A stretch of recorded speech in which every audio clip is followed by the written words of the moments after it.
Hey, my name's Helena and this is going to be my YouTube series on my journey with scoliosis, wearing a brace, going through spinal fusion, recovering through that, and now having been a competitive martial artist and competing in a bodybuilding competition, all post-surgery. The message of all these videos as I create the series is basically that your life of being an active human and being strong does not have to end when you have spinal fusion. If you haven't had a spinal fusion, most of what I'm going to talk about applies to you too, for the fact that just building a strong base of supporting muscles around your spinal structure is going to be beneficial no matter what. In fact, even those without scoliosis, for the whole entire universe, everybody could benefit from being stronger around their core and supporting their spine better. Back pain affects almost everybody at some point in their life. So it's for everyone. Most people who follow my accounts follow for one of three reasons. Coaching and fitness content, that ties in with my bodybuilding stuff. And martial arts content, which there is definitely a lot less of at the moment. Got to balance priorities somewhere. Or the fact that I have scoliosis and what I aim to be is a really good representation of what you can do after surgery and that back issues don't need to control your life. So what I want to create is a series of videos talking about my journey. I know that when I was going through being diagnosed with a deformity, that I really wish I had somebody to relate to how that felt and what the word deformity did to a 14-year-old who was already really insecure about her body. Being an awkward and insecure teenager wasn't hard enough. Try wearing one of these for 22 hours a day.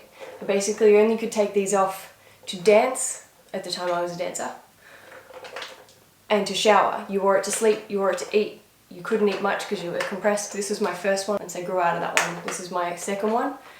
I could easily make a whole video talking about my experience wearing a brace for several years. And then of course my surgery, the components that went into making the decision to have my operation, what that was like, what recovery was like, and then what I'm able to do afterwards. So I do have an idea of what I want to put together, but if there's a particular theme that seems to have more people wanting to know what my experience was, how to do X post-op or how to do X with scoliosis, I'd love to know, so just start putting some ideas in the comments. My surgery was 10 years ago now. I had it in January of 2010.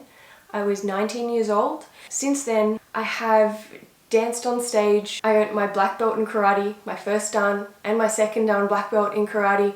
I competed in the UK and in Japan with my karate, and last year I entered a bodybuilding competition for the first time. I know that when I had my surgery, I definitely didn't think that I'd be able to do the things that I can do now, and so I'd really like to be that positive voice that you can.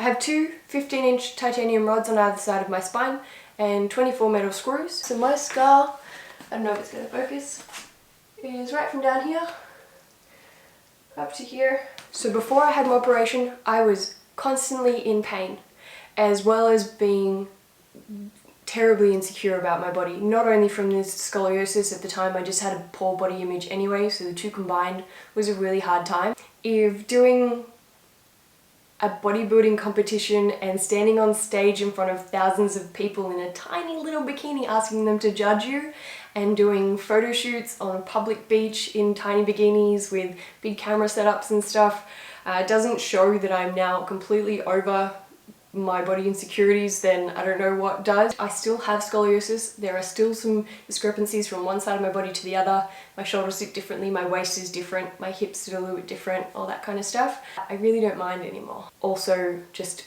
body image in general, super happy. And that is not necessarily to do with scoliosis, but I know that scoliosis has a big impact on your body image as a whole, and one thing can lead to you picking apart other things. It can be a really bad time. So you can love every bit of your body again, and you can be really strong, and you can do some really cool shit. I can lift well over my body weight on a barbell on my shoulders. I can deadlift well over my body weight.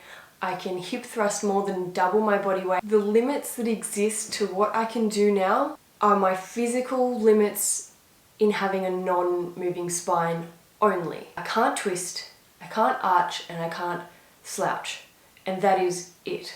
So anything that can be worked around those limitations, there's very minor limitations, particularly if you're doing anything with good technique, I can do. And I know that I really didn't believe that I'd be able to do anything like that. So I haven't been lifting weights for a really long time. I only started lifting weights about a year and a half ago at this point.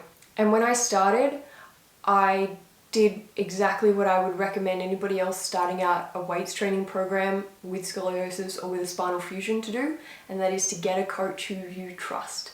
So I picked somebody who seemed to be really good at understanding injuries, understanding biomechanics, and understanding how to make variations work for physical limitations that people had.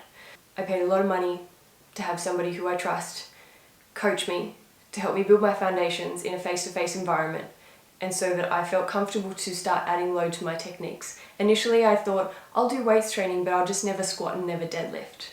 They're absolutely not necessary limitations. Everyone's case is going to be a little bit different, but I can guarantee you that most doctors would have told me I should probably just stick to Pilates and walking. And a lot of doctors still give that advice, and quite frankly, it's bullshit. So what I really want to wrap this up with is that your back health doesn't need to control your life, and it doesn't need to mean that you can't be active and you can't be strong. Being strong is going to help you live a more active life ongoing.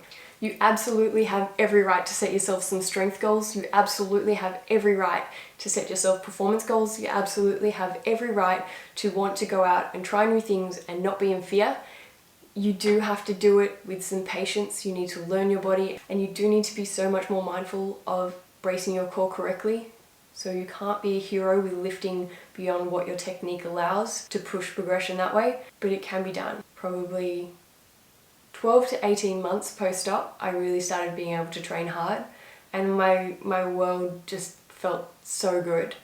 And then once I started weight training and I started improving some of the muscular imbalances that I still have, my quality of movement and my strength and how comfortable my body felt went up a whole nother level. And I am not only comfortable with how I look, it's not perfect, I'm still twisted, but I physically feel more comfortable. My hips sit more evenly, get less pain from my shoulder because it's got more muscular structure in the back of it.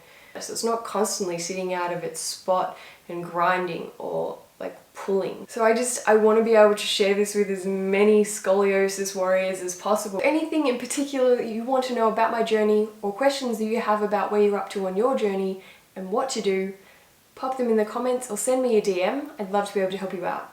So don't forget to follow my account, subscribe on YouTube, and I'll see you in the next video.